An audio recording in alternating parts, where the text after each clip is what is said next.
Welcome to another episode of the Aging Tapestry Classroom. I'm really glad you're here as we continue pulling at the threads of aging, the beliefs, theories, and lived experiences that shape how people grow older. In our last session, we explored the activity theory, the idea that staying active as we age leads to happiness, fulfillment, and what some call successful aging. But I also pulled at that thread a little because while staying active sounds great, what happens when people want to stay active but can't? Like any good tapestry, aging is made of many threads, and not all of them move in the same direction. So today, let's pull on a different thread, one that suggests the exact opposite. Let's explore the disengagement theory. I ask you, does stepping back mean growing old, or is there more to the story? Before we dive in, let me ground this in something many of us have heard growing up in St. Lucia. Ujani laj, ale pose call. You're old now, go rest yourself. Or, Usiagwa moun, fele pou jenn moun. You're an elder, make room for young people. These sayings reflect a belief that with age comes withdrawal, that as people grow older, they should step back, become less visible, and slowly disengage from society. That's exactly what this theory explores. This theory was developed in the 1950s by Elaine Cumming and William Henry, and it was based on a longitudinal study in Kansas City.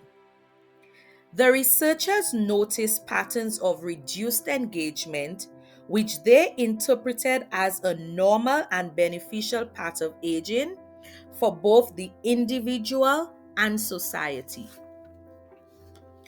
Based on the findings, Cumming and Henry suggested that aging involves a natural and mutual withdrawal from social roles and activities. Let me break this down a bit. In other words, as people grow older, they begin to gently loosen their threads, slowly pulling away from relationships, responsibilities, and social life. As it relates to society, they begin to weave in younger threads, gradually taking their place in the fabric. That phenomenon was seen as natural, inevitable, and even beneficial. It's like making room in the tapestry for new designs. But let's pause for a moment. Was this just a pattern of the time, or is it still true today? To really understand the disengagement theory, we have to look at the social context in which it was created. In the 1950s and 60s, retirement was at 65 was a norm, life expectancy was shorter, and healthcare was limited. Families were mostly nuclear, and opportunities for lifelong learning or secondary careers were rare. And not to forget, aging quietly at that time was expected and even respected. Therefore, in that world, stepping back made sense. But today, the threads have shifted. The tapestry is changing. Aging doesn't look the same, and neither should our expectations. Let me share where I believe the theory gets it right and where it misses the mark. I believe there is some truth to the disengagement theory. Some older adults do want to slow down, reflect, or just enjoy life without pressure. But where the theory falls short is in treating disengagement as natural and inevitable. as if everyone must or will disengage. It doesn't consider individual personalities, desire for purpose, structural inequalities, or how ageism, poverty, and opportunity shape a person's ability to remain engaged.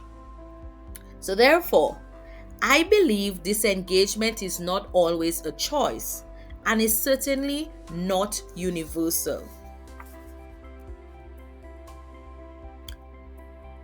So, older adults are still engaged. Let's look at what's happening globally today. Many older adults are still learning, traveling, volunteering, starting businesses, and contributing to society in powerful ways. Aging is no longer just about winding down. For many, it's about redefining purpose.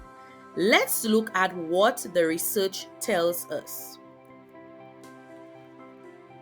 A longitudinal study across 19 European countries found that transitioning to retirement was linked to increased volunteering. The increase was strongest among those with good health, higher education, financial security, and those living in countries with a high GDP. In this case, retirement doesn't mean stepping back. For many, it's a time to engage in new ways and give back. Let's explore this statement we've heard for a while. Some say older people should step back to make space for the young. Let's talk about that. Many older adults still hold top positions, especially in politics, while in some cases, young people struggle to access opportunities. For example, Bola Tinubu at age 73 is the President of the Republic of Nigeria. Kamala Persad-Bissessar at 73 is the Prime Minister of Trinidad and Tobago. I did an error. Instead of Trinidad, I put Barbados, sorry. Shri Narendra Modi at age 74 is the Prime Minister of the Republic of India. Dr. Kennedy Anthony at age 74 is still serving as a parliamentary representative for Beaufort South in St. Lucia. So, are they disengaging? Not quite. We also see this in the creative industries. Cicely Tyson acted in her final film, Fall of Grace, at age 96. Morgan Freeman is starring in My Dead Friend Zoe at 88. Meryl Streep is returning in The Devil Wears Prada 2 at 76. And Diana Ross is currently on her 2025 EU/UK tour at 81 years. These examples show that disengagement is not inevitable. It's not even common among those who have the resources and support to stay active. But what about those who do withdraw?